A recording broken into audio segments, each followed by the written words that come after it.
네, 오늘 뉴스톱10은 첫 번째, 두 번째 소식으로 제3지대로 먼저 가보겠습니다. 개혁신당 이준석 대표가 노원을 떠나서 경기 화성을에 출마한다고 선언했습니다.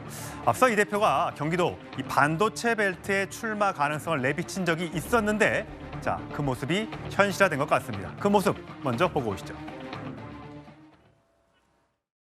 개혁신당의 주력 공약 지역이 경기도인 것은 맞습니다. 동탄 같은 경우에는 화성시 정과 화성시 을로 지역구가 분구가 되게 되면은 그 부분에 대해 가지고는 검토를 할 수 있습니다. 그리고 무엇보다도 동탄 신도시, 특히 이 신도시 같은 경우에는 전국에서 아마 가장 젊은 선거구가 될 가능성이 높습니다. 34세 정도의 평균 연령을 가지고 있는데 젊은 세대와의 소통 그리고 그들의 미래에 대한 여러 가지 공약을 펼쳐 보이기에 아주 좋은 공간이다.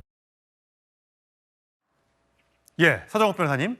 결국 이준석 대표의 선택지는 경기 화성을이었습니다. 원래 민주당에 있었다가 지금 개혁신당에 합류한 이원욱 의원이 거기서 아주 오랫동안 털을 닦아왔던 곳으로 민주당세가 굉장히 강한 곳입니다. 자, 이곳을 이준석 신당이 선택한 이유 뭐라고 보십니까? 처음에 이제 김종인 위원장은요, 아마 이제 TK를 보수의 심장을 이제 권유를 했죠. 예. 근데 TK에서 이제 지지율이 아마 여러 군데 여론조사를 해보니 썩 좋지 않았던 것 같아요. 그래서 이제 아마 이제 여러 군데 돌려봤을 때 가장 젊은 도시, 인구가 이제 20, 30대 청년층이 그래도 이제 지지세가 있으니까. 근데 동탄은 아마 이제 우리나라 선거구 중에 가장 젊은 남성들이 많으니까 예. 이 지역을 첫째 이유고요. 당선 가능성을 높게 봤다 이거죠. 그렇죠. 그다음에 두 번째 이제 반도체 벨트에 우군이 있죠.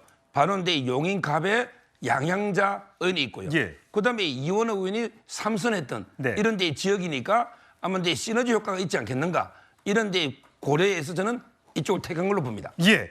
자, 과연 당선 가능성은 얼마나 될지 아직은 모르겠습니다. 왜냐하면 국민의힘에서 공천자를 아직 확정하기 전이기 때문에 누구를 보내느냐에 따라서 이 3자 구도가 굉장히 요동칠 수도 있을 것 같다는 생각이 듭니다. 민주당에서는 공영훈 전 현대차 사장을 이미 단수 공천해 온 상태죠.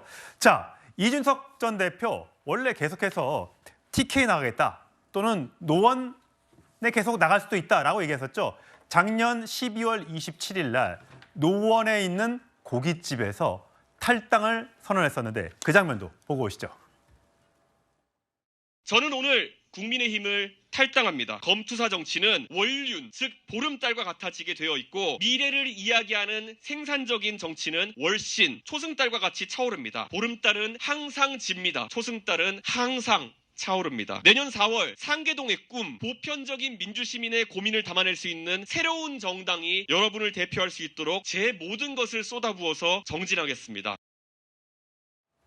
예, 윤 대표님, 저 때만 해도 굉장히 쩌렁쩌렁하게 뭔가 자신감에 차 있는 목소리인데 어떠세요?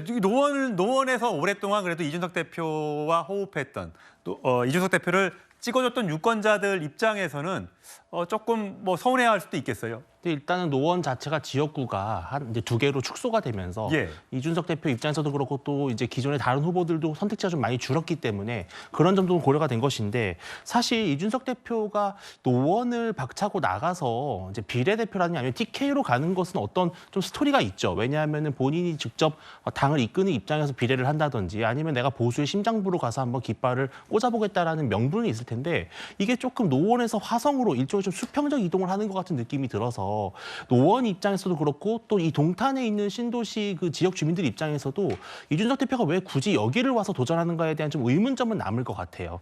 다만 이제 국민의힘에서 이렇다 할 그 역량 있는 후보가 아직 정해지지 않은 상황이다 보니까 개혁신당이 이번에 국민의힘 표심까지 공략을 해서 이준석 대표가 본인이 국민의힘 지지 기반까지 가져가겠다 이러한 어떤 목표 의식을 좀 세운 것 같은데 제가 봤을 때는 결과적으로 국민의힘 입장에서도 이준석 대표와 대적할 만한 좀 참신한 어떤 청년을 내보내서 이 안에서의 보수 청년 경쟁을 좀 벌이지 않을까 이렇게 예상이 됩니다. 아, 보수 청년 경쟁으로 화성 동탄에 국민의힘이 공천을 할 것 같다라는 전망을 해주셨는데 자, 정당 지지도를 보겠습니다. 한국갤럽이 지난 금요일 날 내놓은 여론조사 결과인데 자, 민주당 33, 국민의힘 40, 개혁신당이 전국적으로 3%의 지지율에 그치고 있습니다. 예상했던 것보다 개혁신당 측에서 예상했던 것보다는 지지율이 많이 안 나오고 있는 편인데 자, 그렇다면 처음에 이준석 대표가 고민했던 TK 지역 지지율은 어떨까요? 자, 김영준 의원님 보시면 개혁신당의 전국 지역별 지도를 봤을 때 그나마 서울은 6, 인천, 경기가 4, 그러니까 평균 3보다는 더 나오는 지역이 수도권인 것 같고요. 이렇게 보시면 대구, 경북이 0이 나왔습니다. 이거는 왜 이런 결과가 나왔다고 보세요? 기본적으로는 대구, 경북이 보수의 중심축이라고 하는 면에서 현재 한동훈 체제를 인정한다는 뜻이죠. 그러니까 그나마도 유승민 의원조차도 탈당을 하지 않고 있으면서 굳건하게 지금 국민의힘이 민주당을 사실 압도하기 시작하지 않았습니까? 이제 그런 면에서 지금 상태에서는 힘을 분산시켜 줄 여력이 없다.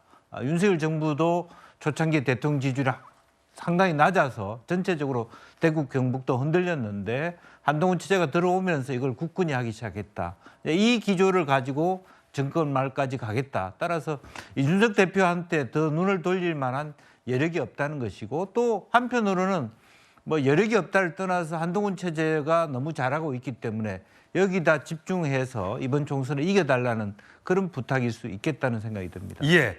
자, 과연 이준석 대표가 선택한 화성 동탄 당선 가능성이 얼마나 될지 앞으로의 계속되는 여론조사 지지율에 촉각을 좀 곤두세워봐야 될 것 같아요. 자, 장 변호사님, 이게 이준석 대표가 비례대표로 나갈 수도 있지 않겠느냐라는 얘기가 계속 있었어요. 왜냐하면 최근에 어떤 지지율 추이를 이런 걸 봤을 때 누구라도 한 명이 뭔가 전국적인 선거를 지휘하기 위해서는 이준석 대표가 한쪽에 매여서는 안 되니까요. 그러면서 이준석 대표가 라디오에 나와서 한 얘기가 JP, 김종필 전 총리 언급을 하면서 이렇게 얘기를 했더라고요.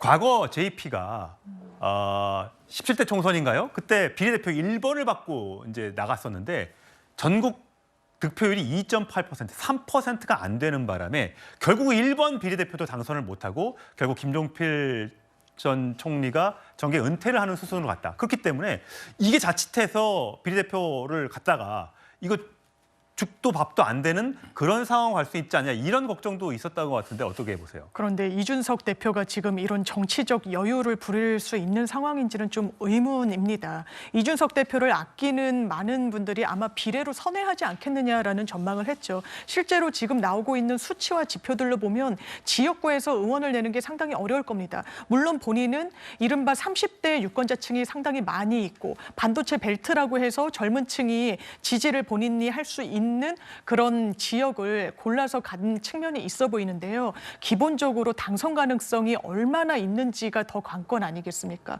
젊은 인구들이 다 이준석 대표를 지지한다고 보기는 어려울 테니까요. 그 지역은 물론 이원욱 의원이 개혁신당으로 갔고 이원욱 의원이 내리 3선을 한 지역이기도 합니다. 그렇지만 그 표심이 이준석 대표한테 갈 거라고는 좀 섣불리 단정하기는 어려운 부분이 있고요. 그리고 그 지역과의 연고도 사실상 없다라고도 보여집니다. 그렇다면 본인이 대선도 꿈꿀 것이고 정치적 미래와 관련한 많은 고민이 있을 텐데 국회 입성은 이번에 사실상 지상 과제라고도 할 수 있습니다. 그런데 비례가 아닌 지역에서 선택받는다? 물론 정치인으로서 본인이 유권자와 국민들에게 한 약속이 있기 때문에 지역과 출마를 강행한 것으로 보이지만 현실이 녹록해 보이지는 않습니다.